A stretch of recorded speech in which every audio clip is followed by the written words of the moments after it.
Can you identify yourself, please? Alex Huntley. I'm a defensive tackle for the South Carolina Gamecocks. Okay, sure. AP Stedham, AP and Kelly, as we say, it's syndicated radio.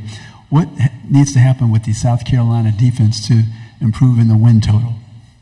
I think we have to play on Saturdays the way we've been practicing and preparing this offseason.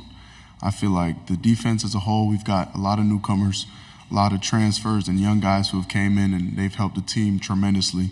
And so I think all we have to do is show the world what we know who we are and, just do it on Saturdays.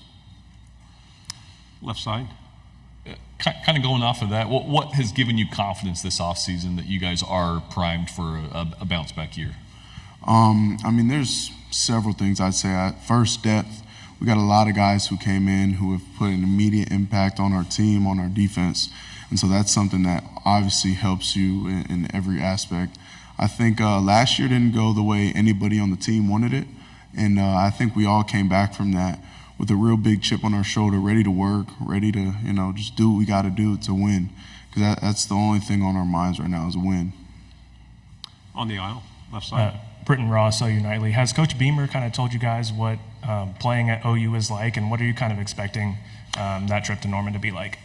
Yeah, I wouldn't say he's touched on it too much. I feel like right now we're focused on game one, really just taking every game one at a time. But I do think the trip to be Norman will be exciting. It's a good school, a lot of history there, and so I think it'll be pretty fun.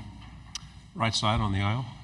Kennedy Wright with CBS 42. What was the decision-making in staying in Columbia as opposed to jumping in the portal? Yeah, being from Columbia, I think the people, the place, I love it. I originally am from Maryland, and when I moved to Columbia, they adopted me with open arms. And so it's kind of hard to leave a place that has everything you need and great people behind it, And that's just all saying without my teammates. Those are my brothers, I'll have a bond with them forever. And so I didn't want to just kind of leave them. Front row. Eric Bailey with the Tulsa World. Another Oklahoma-related question, Alex. Brent Venables is probably familiar in that part of the country. Can you talk a little bit about his defensive style and what you expect when you play an Oklahoma-based defense? Yeah, I'd say they're going to be fast, aggressive, trying to fly around the field. He's a coach with a lot of, I give him, aura, on the defense side of the ball. But he's a great coach, and so I expect, great things. But I just know that we're going to prepare how we prepare and see how it goes on Saturday. On the aisle, right. Dan Pack, ESPN 106.7 in Auburn. Origins of the nickname Boogie. Yeah. Before I could even remember, I know I used to crawl really fast, and my brother said, "Look at him, Boogie." And then I started playing football at about 4 years old. My mom said, "Go Boogie," and the rest is history.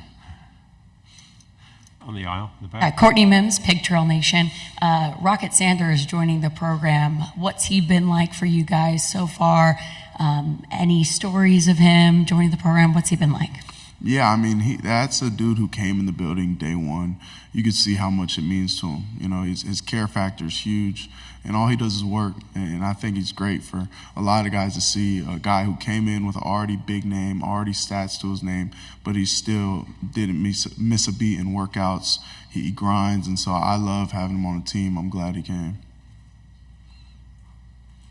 We'll go back to the front row here. We got a chance to get to know Coach Beamer when he was at Oklahoma for a couple of years as an assistant, and we saw his energy, his vigor. We saw in a game where he headbutted guys with helmets, had to get stitches at halftime. Can you talk about his energy on the sideline, what he means to you as players when during games, and what he's like, what he brings to the team? Yeah, like you said, y'all have seen it. He's a guy with high energy, high care, but I think a lot of things that people don't really talk about is passion and hunger. I think that those are the two things that I take from Coach Beamer, and I think a lot of the team takes from him. He really loves what he does, and he loves being able to coach us, and he wants it so bad, and I think we all do. And so being able to play for a coach like that, it's really easy to kind of fall in line because he has the same standards that we have. So he's a great coach. I'm lucky to be able to play for him. Stay on the front row. Mason Young with the Tulsa World. Just curious your thoughts on, probably a lot of players have different thoughts on it, but the idea that you will have video replay, iPads available to you on the sideline during the season, how handy is that going to be to have? Yeah, that'll be huge. I know from a defensive line standpoint, point of view, I mean, I'm so excited. Just being able to see what the O-line's doing, you know, what play call, how it's affecting certain things. You're just going to have so much more insight as to what's going on truly. And so I'm super excited about it. I think it's going to help the game of college football so much more. Right side, fourth row. Cam Durr, WAFF 48.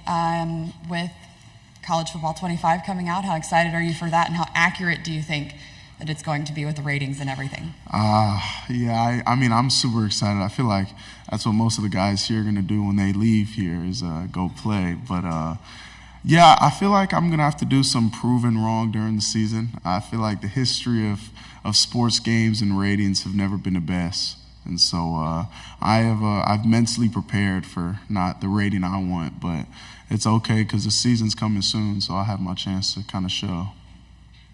On the aisle.